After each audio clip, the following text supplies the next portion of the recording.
Às vezes o coração da gente aperta, né? E na maioria das vezes o coração da gente aperta e a gente cansa porque os desafios e as provações continuam, continuam e continuam. Quando a gente recebe um pouco de momento de paz, algum momento de paz, logo esse momento vai embora e a gente leva outra pancada da vida, que pode vir em forma de provação ou pode vir em forma de disciplina. Às vezes a gente sofre, eu preguei sábado passado sobre isso. Às vezes a gente sofre porque estamos sendo disciplinados. E a disciplina é um ato de amor divino. Ele disse: eu repreendo e disciplino a todos a quem eu amo. Então, quem está sendo agora disciplinado por Deus é o objeto do amor de Deus. Se você está se sentindo disciplinado, meu irmão, creia nisso, você é objeto do amor de Deus. Mas pode ser que você também esteja sofrendo porque está sendo provado. E o sofrimento é assim. Ele vem em forma de disciplina por amor e ele vem em forma de prova por amor. É sempre Deus trabalhando em favor da salvação do ser humano, do seu povo. Eu quero convidar agora o meu irmão, pastor Gondim, para se juntar comigo aqui, porque eu sempre relaciono esse sofrimento insistente, Lito, esse sofrimento que não nos deixa, ao fato de que Jesus ainda não voltou e de que todo esse sofrimento vai acabar. Tem uma frase que você sempre usa, que Deus vai dizer para a gente: entrai pelas portas, o vosso sofrimento acabou. Então, toda essa coisa difícil que a gente está vivendo, que o povo de Deus está vivendo, a igreja está vivendo, acaba sempre direcionando a gente para esse dia maravilhoso que o Senhor Jesus aparecerá nas nuvens dos céus para pôr fim a todo sofrimento. Aí eu te pergunto, Lito, para a gente começar a nossa conversa: por que é que Cristo ainda não voltou? Qual o motivo da tardança? Eu pedi que você desse uma lida aí nesse assunto, a respeito desse assunto, no livro de Eventos Finais, e eu gostaria que você comentasse aqui com os intercessores da hora do clamor, o que foi que você descobriu? Fala pra gente. Olá, pessoal. Valeu, Samei. Obrigado por estar mais uma vez aí podendo colaborar de alguma maneira. A gente vive tempos de angústia, né? Hoje mesmo eu estava conversando com um amigo que falando dos seus sofrimentos, das suas dores. E a gente tem mais conhecimento das implicações que existem do lado invisível da vida. Esse mundo é um lugar de domínio do Satanás. E isso foi dito pelo próprio Jesus, quando disse: eis que se aproxima de mim o príncipe desse mundo. Então a luta é muito grande. Se não fosse por isso, estava todo mundo bem, porque o desejo de Deus é que tivesse todo mundo bem, que ele já tivesse voltado e tudo mais. Mas é uma luta tão titânica, tão absurda, que Satanás chega, inclusive, a afetar, além do mundo inteiro, o povo de Deus. Durante toda a história, desde o Éden, da queda, e as decepções de Deus, a tristeza, a angústia, o domínio de Babilônia, o Mar Vermelho que foi aberto e o povo em seguida estava adorando. Então, assim, Satanás entrou no meio do povo de Deus, além dos seus domínios com aqueles que, pela livre escolha que Deus deu, preferem os seus valores. Ele também agora não, desde sempre, né, ataca a cada um de nós. E ele ainda joga no rosto de Deus, dizendo: eles preferem a mim. Aí ele mostra, né, o povo trocando a adoração de um Deus criador do universo por um pedaço de pau, por um Deus de pedra, de ouro, de barro. Isso continua até hoje, né? Muitos amigos nossos de outras denominações adoram imagens.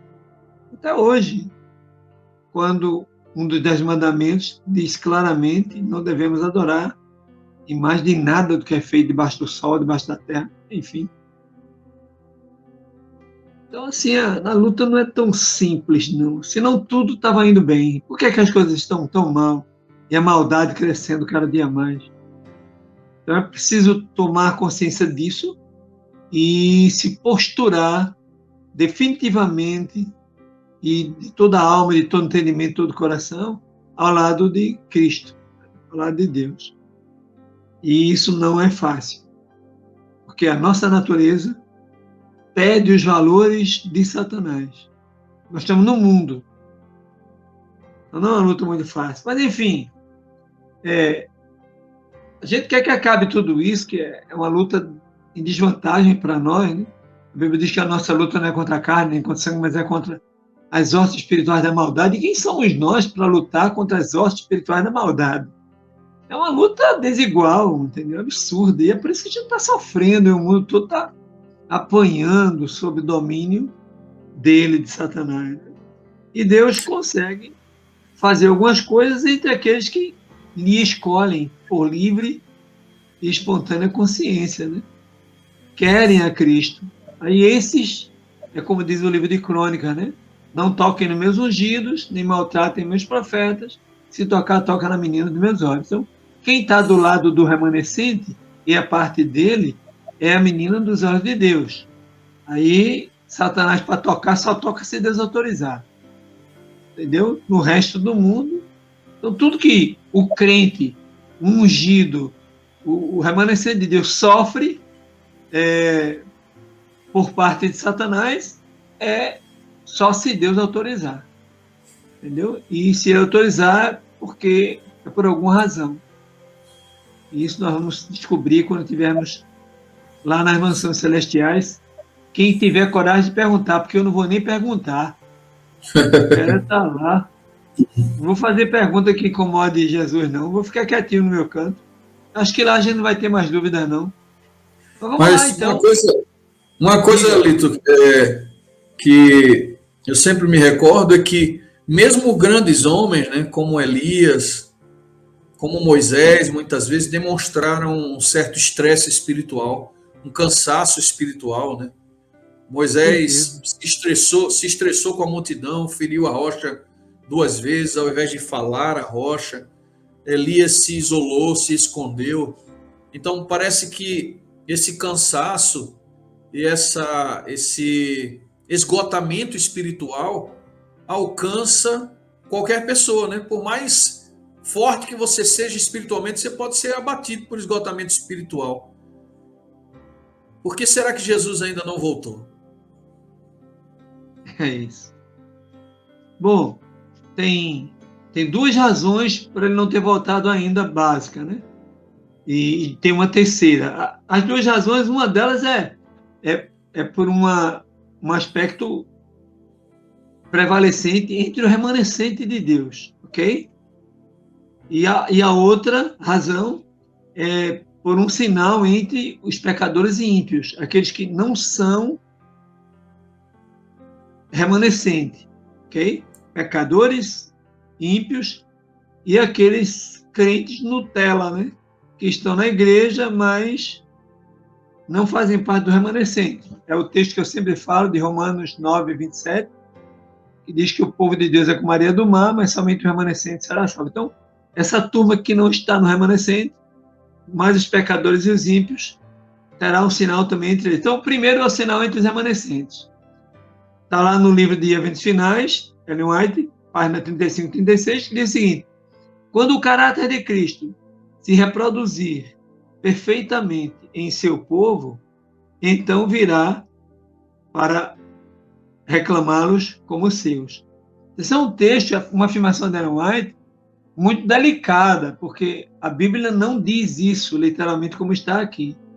Então a gente precisa entender, porque tem muita gente, eu agora mesmo recebi um PDF enorme de um amigo meu, pastor, que defende a ideia de que nós podemos viver nessa terra sem pecado.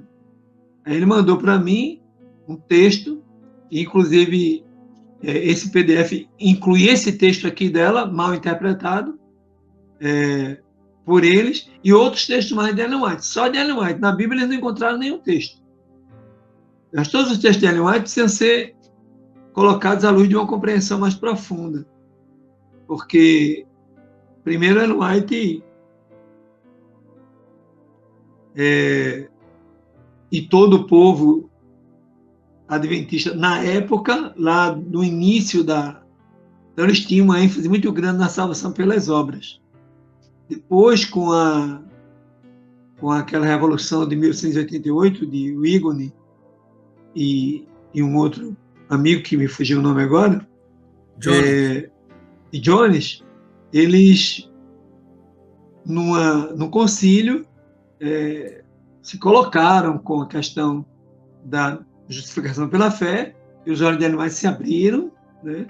Ellen White admitiu que eles estavam errados e que a Igreja Adventista como um todo devia crescer naquela direção. Mas muita gente não aceitou. Então ali, a Igreja Adventista passa a viver um outro tempo, muito mais fundado na graça e na fé, e não tanto nas obras como antes se pensava. E além disso, o termo aqui, quando o caráter de Cristo se reproduzir perfeitamente em seu povo, não é indicativo de inerrância, porque outros textos de Ellen White, dizendo que aqui na Terra ninguém alcança a inerrância, ninguém aqui na Terra vai viver sem pecado até Jesus voltar, a não ser quando ele revestir de incorruptibilidade. Então, assim, o que Ellen White quer dizer com esse texto é que nós estaremos num nível de santidade muito aguçado, muito profundo, porque é a última geração. Ela chega a dizer até que esses que estarão vivos na volta dele serão os 144 mil, tá? Os que vão sofrer a perseguição ferrenha e que estarão vivos na volta de Jesus. Então, essa turma terá um caráter realmente muito mais consagrado, muito mais comprometido com os reclamos de Cristo e das Sagradas Escrituras. Então, eles terão esse perfil, tá? de um caráter o mais semelhante possível ao de Cristo, tá? Não igual, semelhante. Em outros textos ela fala desse caráter semelhante. Então, assim, o que é que isso indica para nós? Nós entendemos que estamos muito próximos. Nós podemos, inclusive, ser essa geração. Ou não, independente de sermos ou não essa geração final, a última, que vai ver Jesus voltar, que vai estar vivo, nós devemos perseguir esse ideal, porque esse ideal ele foi perseguido por outros em épocas passadas. Eliseu mesmo foi um deles, né? O próprio Davi foi um deles, embora tenha tido suas falhas, porque a própria Bíblia diz que nenhum homem pode dizer que não pecou. Se disser, é mentiroso e nele não está a verdade. Então, todos pecaram e estão destituídos da glória de Deus. Mas mesmo nessa condição, muitos se aproximaram. O próprio Moisés foi um deles, ok? Alguns reis, como Josias e outros mais, também se aproximaram desse ideal, né? O próprio Paulo, Pedro, os apóstolos, né? Todos viveram essa experiência de um caráter ilibado, de um caráter bem próximo ao de Jesus. Tanto é que Jesus disse que muitos fariam mais coisas maiores do que as que ele fez. Então, dependendo do nosso crescimento espiritual, da nossa consagração, isso pode acontecer, e dos dons que recebemos. Mas jamais teremos um caráter igual ao de Cristo enquanto ele não voltar, né? E jamais teremos... Parece que esse primeiro sinal é como se Deus estivesse esperando que o seu povo estivesse nesse processo de busca da imagem de Cristo, né? Todos trabalhando nesse sentido, para se assemelhar mais e mais a Cristo. E essa expressão mais e mais sempre dá para a gente a certeza de que não existe um número exato, um padrão exato, um nível que todos precisam chegar, né? É mais e mais, é dia a dia. Cada dia morro, disse Paulo, né? Quando ele morre para se assemelhar a Cristo, como ele disse no final. E se essa turma que está aqui, que é a turma que vai ter, aqui que eu digo no texto dela, que vai ter o caráter de Cristo sendo reproduzido perfeitamente neles. É lógico pensar que esse povo estará num nível mais profundo de intimidade com Deus do que qualquer outro no passado, porque é sobre esse povo que a plenitude do Espírito Santo se dará. Então é lógico pensar que aqueles imbuídos do Espírito, como nunca ninguém foi, no derramamento da chuva serôdia, da plenitude do clamor, é lógico que eles estarão num nível muito mais profundo do que todas as experiências. Tanto é que, se é como Ellen White diz, que há muitos teólogos que discordam, eu concordo, né, que esses serão os 144 mil, e as referências do Apocalipse aos 144 mil é realmente uma referência a um povo totalmente diferenciado. Isso é evidente, ok? Não será um povo sem pecado, mas será um povo que estará vivenciando a plenitude do Espírito. Então, espera-se dele que ele seja nessa terra o povo mais assemelhado ao caráter de Jesus. Beleza? Tá claro? Claríssimo. Vá para o segundo, então. Qual é o segundo sinal? Bom, o segundo é entre os ímpios, né?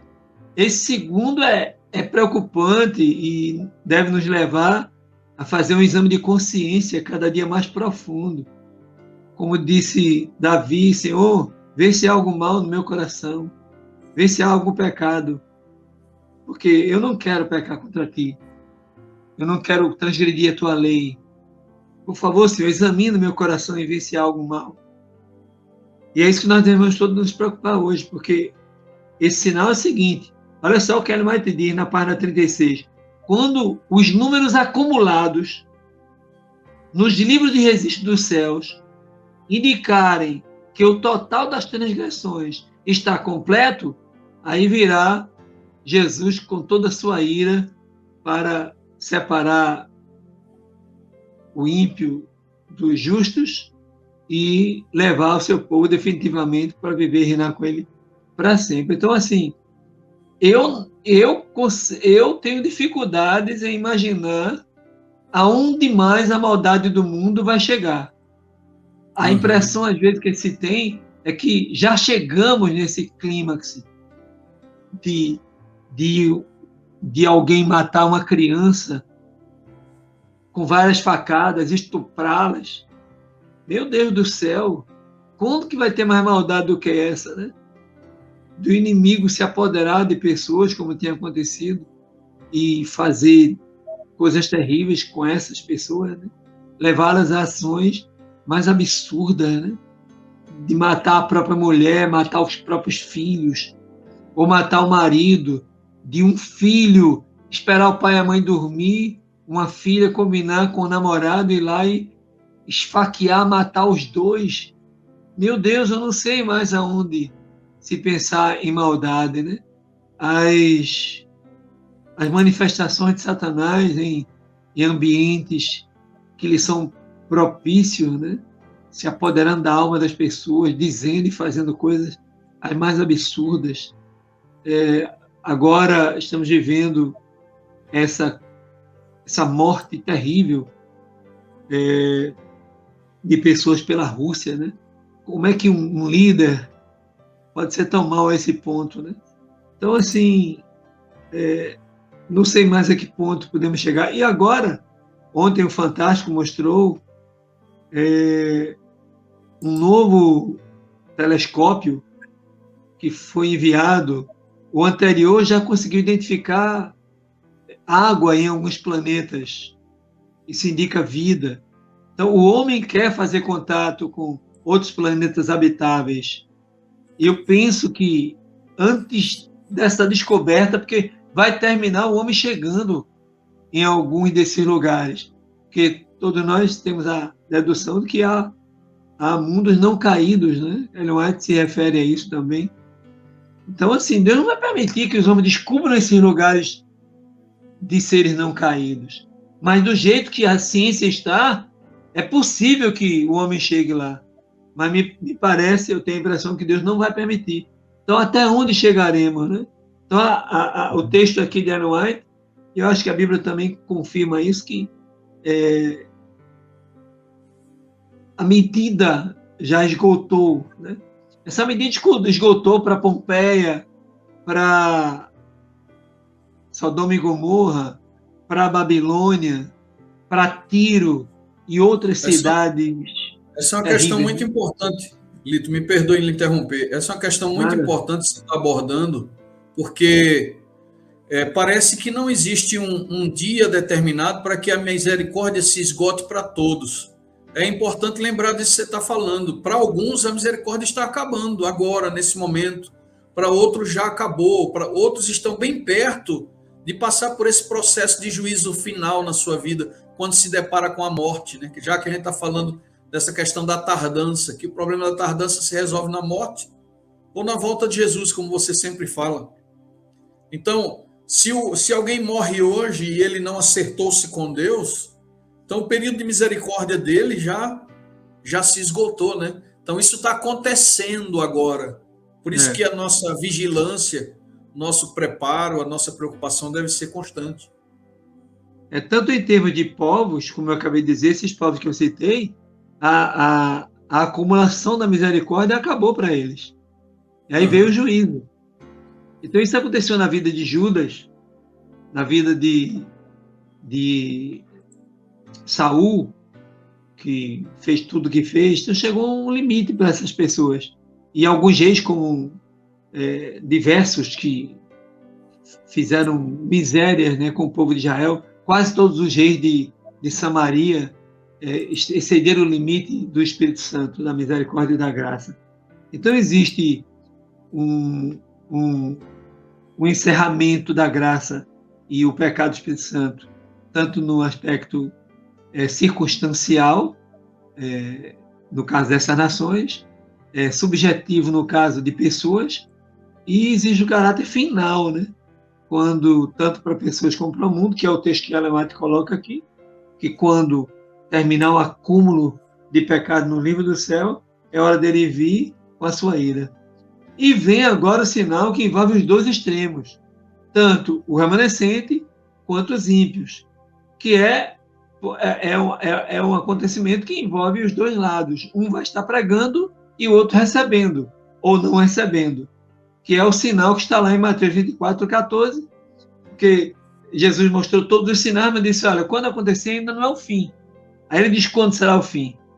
E é esse texto aqui que ele diz, este evangelho do reino será pregado em todo o mundo, em testemunho de todas as nações, aí então virá o fim. Então, além desses dois aspectos que vimos, que está ainda limitando a volta de Jesus, também tem esse aspecto que é a pregação do evangelho. Lógico que Ellen White, na sua época, disse que o espírito missionário havia desertado da igreja, no livro Serviço Cristão. Se ela disse isso em sua época, imagina hoje. Eu tenho ido a igrejas por aí que não tem nem uma pessoa pregando o evangelho, que passaram o ano inteiro e não ganharam uma alma ainda. Então, a depender disso, terem mais de 200 anos para Jesus voltar. Lógico que não vai depender, porque ele vai derramar o seu espírito sobre o seu remanescente. Amém. Mas aí eu tenho aqui um dado que, para finalizar, Samir, um dado que eu peguei de uma pregação que eu fiz há algum tempo, até para a nossa turma lá em casa, né? O nosso culto lá do sábado, que é os dados de 2019, é o seguinte, a população mundial é um dado otimista que eu queria passar para essa turma da gente aqui dessa sala. A população mundial é 7,7 bilhões de pessoas. Bilhões de pessoas. Ok? Nós temos 6,8 bilhões de pessoas no mundo que já tiveram acesso à pregação do Evangelho, à Bíblia, em 3.380 idiomas. Isso representa 89% da população mundial. Ou seja, o sinal aqui não é que sejam convertidos, é que o Evangelho seja pregado. Ok? Então, só nos falta agora 11%. E do jeito que hoje a gente tem todo esse esquema de interatividade, de Face, de internet, de YouTube, enfim, de Twitter e tantas outras opções interativas, me parece que não vai precisar de muito tempo para que a gente conclua isso, né? Faltam, então, menos de 1 bilhão dessa população mundial que ainda não tem nenhum acesso à Bíblia, em quase 4.000 idiomas, ok? E aí, a gente deduz que o evangelho ele está sendo pregado em todo mundo, faltando pouquinho para que a profecia se cumpra na atualidade. Então, assim, logo, logo, desde aí vimos que há os seus selados, Amém. que a gente já falou sobre eles, né? E eu espero que toda a turminha dessa sala, que está aqui toda segunda-feira, pela graça de Deus, possa já estar com o selo e receber aquele selo final que vai caracterizar os remanescentes. E aí sim vai ser soltada, né, as rédeas e os anjos vão soltar os ventos nos 4 cantos e essa obra será terminada. E logo, logo nós ouviremos a voz do Senhor dizer: entrai pelas portas, o vosso sofrimento acabou. Amém, amém. Glória a Deus. Deus tenha misericórdia de nós, queridos irmãos. Então, hoje a mensagem foi de esperança. Por que é que Cristo está demorando a sua volta? Temos alguns aspectos aí que foram abordados pelo pastor Gondim. 2 aspectos de que dizem respeito ao comportamento humano, né? A apostasia generalizada, o fim da misericórdia de Deus, o refletir da imagem de Jesus para o mundo e um sinal profético final que é a pregação do evangelho para todo mundo, para que finalmente o fim aconteça de verdade. Que Deus prepare nosso coração para esse momento, que Ele nos dê a alegria de estarmos felizes, seguros, com o coração cheio de fé, né, o coração cheio de fé, aguardando o nosso Salvador.